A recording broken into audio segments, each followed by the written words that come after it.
Calgary family given news they had waited decades to hear. Right inside the front door is a picture of her sister. The mob in Las Vegas connected to her murder.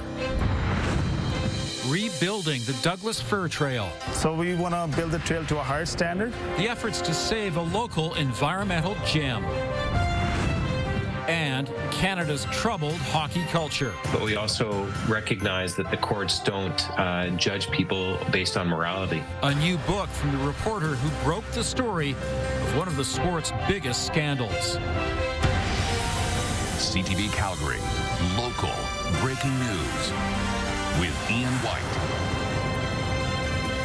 Good afternoon. New details in a nearly 6-decade-old cold case we told you about yesterday involving the murder of a missing Calgary woman in Las Vegas and who was responsible. Tyson Fedora joins us with the new information. And Tyson, Anna Sylvia Just has been missing for nearly 60 years, but it was only this week her family got some closure. And Ian, speaking with police on both sides of the border, Anna Sylvia Just, who was initially reported missing here in 1966, was a victim of foul play at the hands of a notorious mob associate, Tom Hanley, along with his accomplices. Police in Las Vegas say the motive behind her murder was a money dispute. Her body was then found in 1970 but never identified. The case looked like it would remain unsolved after Hanley died in 1979 while in prison. Now, other associates allegedly involved have also died, but that changed last year when Calgary Police's historical homicide team came across Just's name in old newspaper clippings. Her DNA was registered in a missing persons database in 2010. Officers tracked down her 97-year-old sister, and after a DNA swab confirmed Anna Sylvia Just was the victim. It's a pretty amazing story when members from the team go to speak to her sister, and one of the first things she says to them is like, "Are you here because of Sylvia?" So that's 50 years that she's been waiting to hear from her, and right inside the front door is a picture of her sister. So that kind of thing, you know, that's what drives our investigators. Las Vegas Metro Police tell me this case is now closed. Just's family tells CTV News it has been decades of heartache and tears for her parents, sisters, and brother. Family says Sylvia was loved and to this day is missed. Ian? Quite a story indeed. Thank you, Tyson. Police say a dispute between two brothers has left one of them in life-threatening condition. It happened this afternoon at a home in the southwest community of Glamorgan. Police say because the boys are youths, the identities of those involved are protected. It also means details will remain limited. Police are investigating after a man was attacked outside his home in the northeast earlier this morning. It happened around 7:40 on Templeview Drive. Police say a man in his 50s was outside when he was assaulted by two men with bear spray and a blunt object. He was taken to hospital in stable condition. Police say the victim did not know the men in their late 30s or 40s, and they currently have no suspects in custody. Additional charges have been laid against a former Calgary police officer. In August, Constable Bradley Tepper was accused of stealing from hardware stores in the Calgary area. Investigators say 2 additional charges have been laid following similar incidents in Okotoks and Red Deer. It's alleged the fraud and thefts happened over a 1-year period, and more than $10,000 worth of items were stolen. The 52-year-old has already been relieved from duty. Police are trying to identify a suspect after theft and vandalism at St. Mary's University. Around 3 a.m. on November 3rd, someone removed a corner portion of a bronze religious sculpture. It caused significant damage to the artwork, valued around $30,000. Police have released a picture of a vehicle they believe the suspect was driving. It's a Nissan Rogue with an Alberta license plate CGT 4176.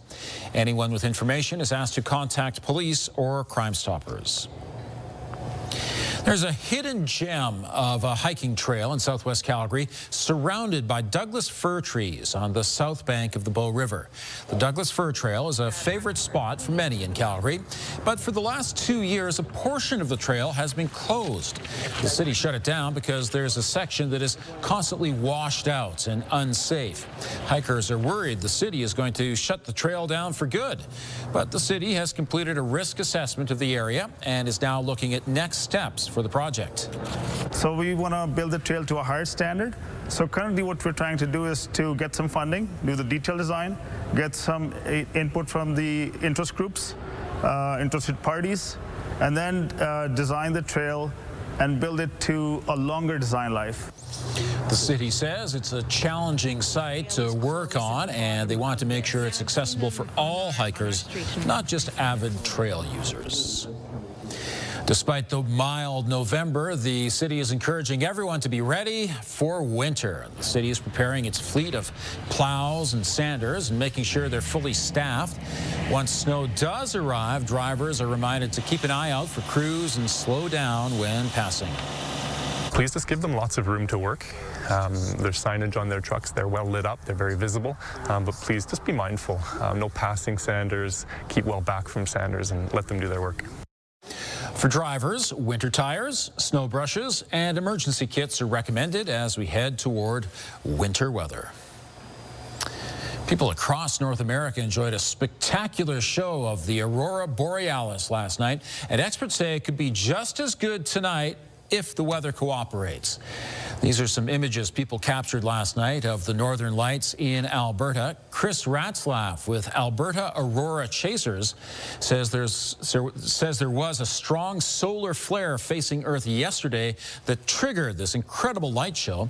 He says there's a 40% chance of a full sky aurora that could fill the entire sky over southern Alberta. The Northern Lights could be visible in the northern sky shortly after dusk, but they're usually strongest around midnight. But of course, we depend on weather conditions to see if we can see the Northern Lights. No pressure here. No pressure, okay. but that is the question. What's up for tonight? Well, we still have some cloud cover that will be around for tonight, but you should be able to see peaks of it. And depending on which way you look, you should be able to see some of it.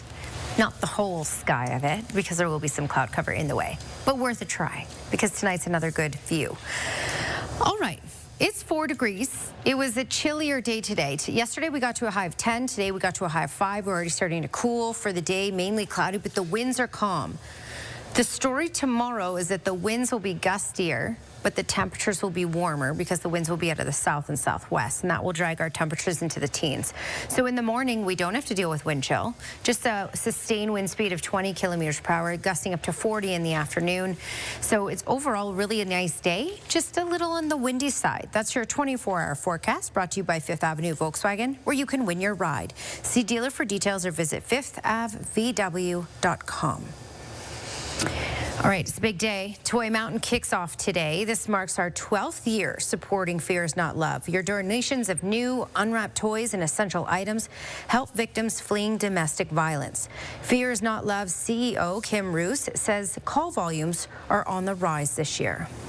Awareness is also increasing, so that is a good sign. That means people are reaching out for help more. It means that people are aware of checking in on their neighbors, their friends, their family and colleagues, and that's really exciting for me, is that people are actually starting to see this as a public safety issue. Well, I think the community can certainly learn how to be a great social responder. They can learn the signs of abuse and violence in relationships. They can learn how to refer them to our helpline, and they can also support us through the Toy Mountain campaign. All right, so here's how you can get involved to help out. You can drop off your donations at any of our nearly 30 drop-off locations. For a full list or to make a cash donation, visit ctvcalgary.ca. Thanks, Danielle. Cities and towns across Alberta are calling for a change in tax policy. Next, Calgary's mayor on the idea for the province to collect education taxes. And Prime Minister Mark Carney makes it official tomorrow, but we'll get a preview of the major projects he plans to announce.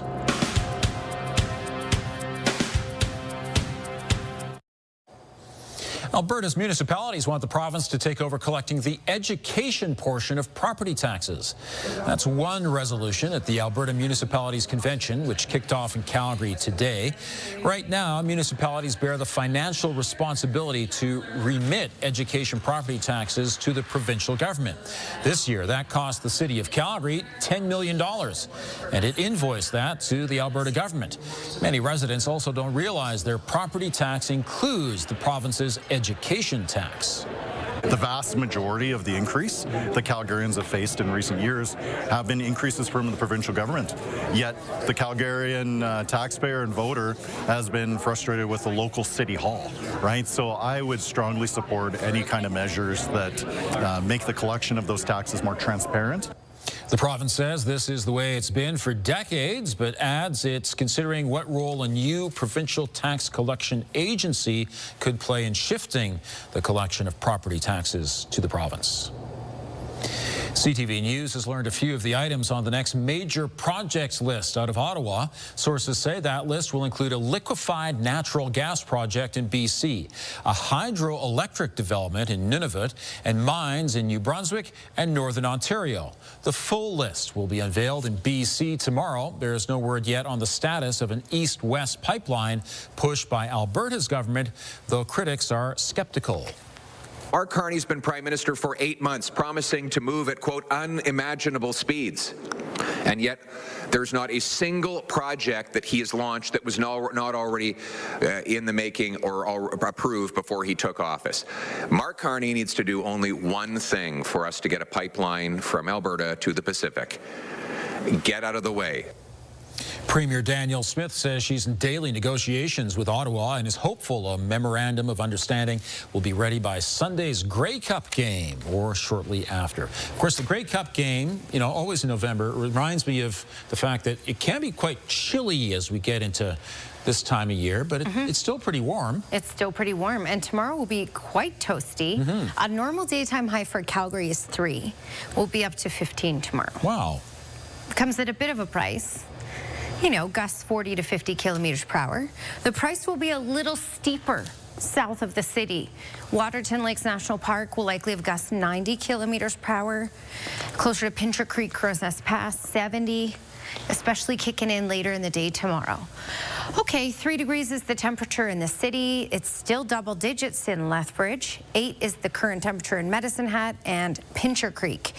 We did have a gust closer to those mid-50s in the Pincher Creek area, but all the other communities are not showing anything because no gusts registered today. One of those odd non-windy days in much of southern Alberta. However, this will all kick in for tomorrow. It will be very gusty. Further to the south, closer to the U.S. border, especially closer the further we get to the southwest corner, 90 kilometer per hour gusts possible. Pincher Creek looking at 70, and then everywhere else south of Calgary around 60.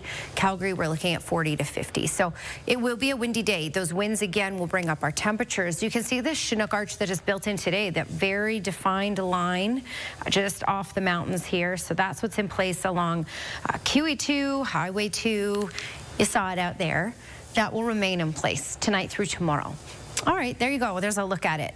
All right, let's talk about the weather maker that's on the way for Thursday night. This is at 9:30 p.m. Thursday.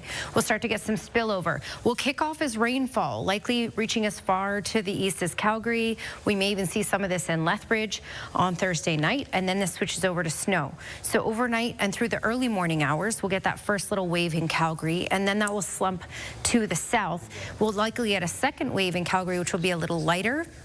This will all be fairly short-lived. For the city, we're just looking at snow on overnight Friday into Friday morning, and then it clears out for the afternoon hours. So we're not looking at accumulating a lot. It'll be much like the last one, 1 to 2 centimeters possible in the city. Those higher elevations of our city will likely get closer to the 2 centimeters, and everywhere else we'll get about 1 centimeter. So the ground being so warm after tomorrow getting up to 15 degrees, it will all melt on contact with the pavement, the roads, and the sidewalk. May accumulate a little in the grass and on the rooftops. A couple centimeters for Pincher Creek, and a couple centimeters Cochrane in through Airdrie as well is possible Friday. 15 degrees is our high tomorrow with a windy day, and then Friday morning we have the snowfall. Check out your daytime high for Friday, just 2 degrees. Then we kick up to 9, so it's a stunning weekend. 9 degrees for Saturday and Sunday, mainly sunny skies with some cloudy periods at times. Sunday, though, we get a system that will roll in, and that will knock our temperatures down to the freezing point on Monday. So Sunday night and through Monday, expect a couple centimeters of snow. And this is more of a longer-term cool down. As you can see, for Monday, Tuesday, Wednesday, Thursday, Friday of next week, even into next weekend, we're in those lower single digits. Thanks, Danielle. Many homeowners have to go through the expense of replacing their roof. But what happens to their old shingles? Coming up, the local company that has found a way to recycle the stuff.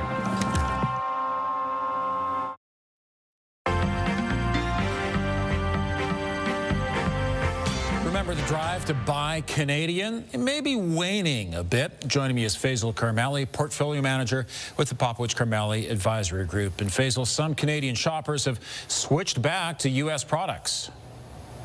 Yeah, the elbows aren't up for long, actually. When you look at what Loblaws has said, a couple of things they're identifying. First of all, most consumers are moving to more discounted prices. That's number one.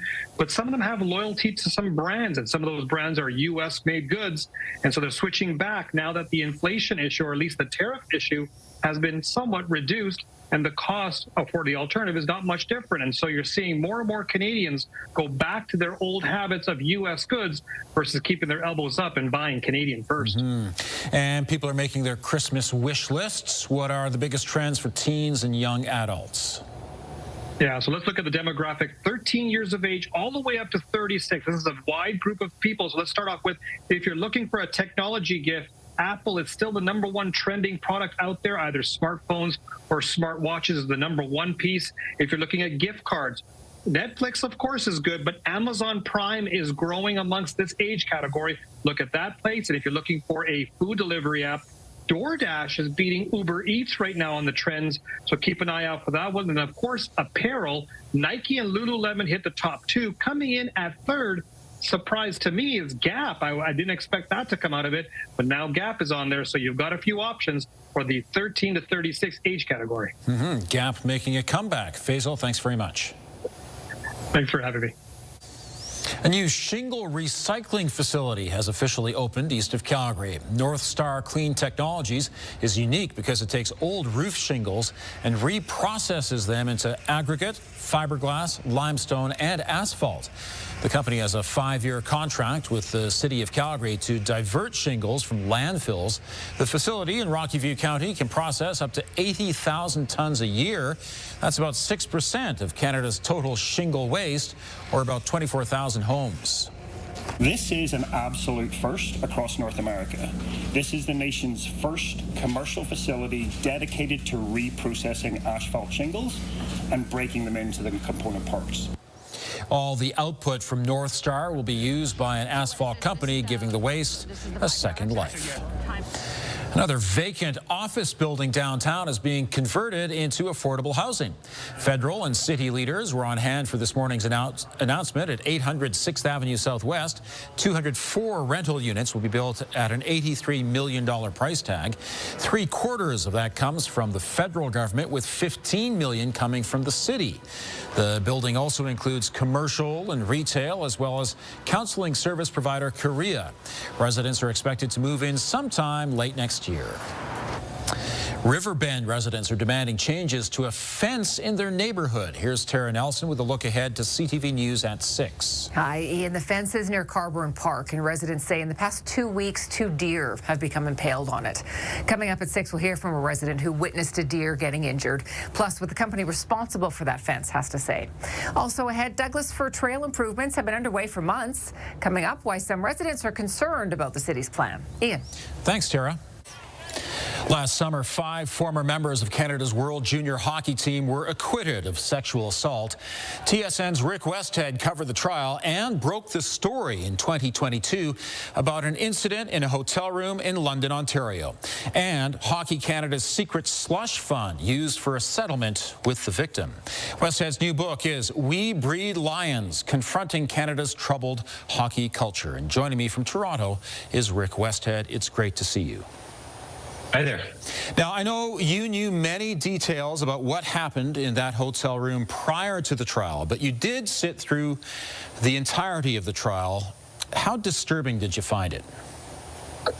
Yeah, it was horrible. I mean, you know, at the end of the day, after 2 months, after effectively 2 mistrials where 2 juries were dismissed, a judge ruled that the the Crown had not met its burden of for a conviction, and so she acquitted the 5 players. And not only that, she said that she found that there was actual consent, that she did not find EM, the complainant in this case, to be credible or reliable.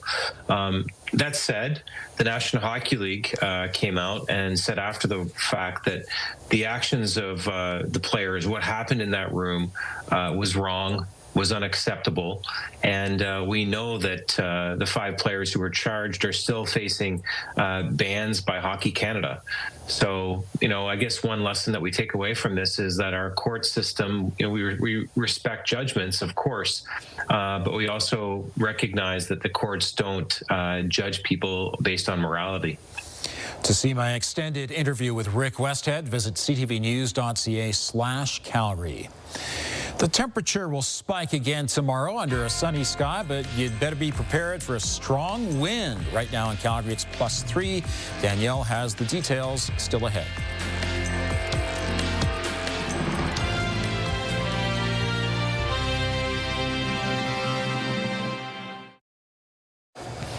You might want to wear a ball cap tomorrow just to keep your hair, in place, yeah, right? keep everything in place, yeah. And out of your eyes, your mouth. It's a windy one tomorrow.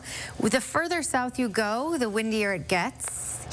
Gusts up to 90 kilometers per hour in Waterton Lakes National Park, 70 to 80 for basically Pincher Creek over to Lethbridge. And for us here in Calgary, 40 kilometer per hour gusts, maybe even 50. 5 degrees was our little high today. 3 is what's normal, and that's where we're sitting at the moment. Check this out, though. We'll bump up to 15 degrees, so that's why we'll get the winds. It'll knock the temperatures way up into those mid-teens. Then by Friday, it's a very different story. Down to 2 degrees as a high, and this comes with snowfall in the morning, 1 to 2 centimeters. Then we get back to 9 for Saturday and Sunday on the weekend with a mix of sun and clouds. So a nice weekend, but slippery driving conditions Friday morning.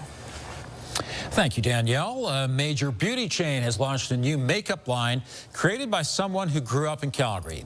Hung Van Gogh always liked beauty and fashion, but never imagined having his makeup in the mall he used to visit each week. As a child, his family escaped Vietnam to a refugee camp in Thailand before moving to Calgary soon after. His career started at a Calgary hair salon before he switched to makeup, quickly becoming coveted by celebrities and now launching his own brand across Canada and the United States. This is quite surreal, Calgary's home for me. I brought up here and seeing my own brand as Sephora is like, it's a wider dream, Each piece of makeup is named for a moment in his journey, including the refugee camp where he stayed and Calgary's area code 403. Thanks for joining us. Now here's the early edition of the CTV National News.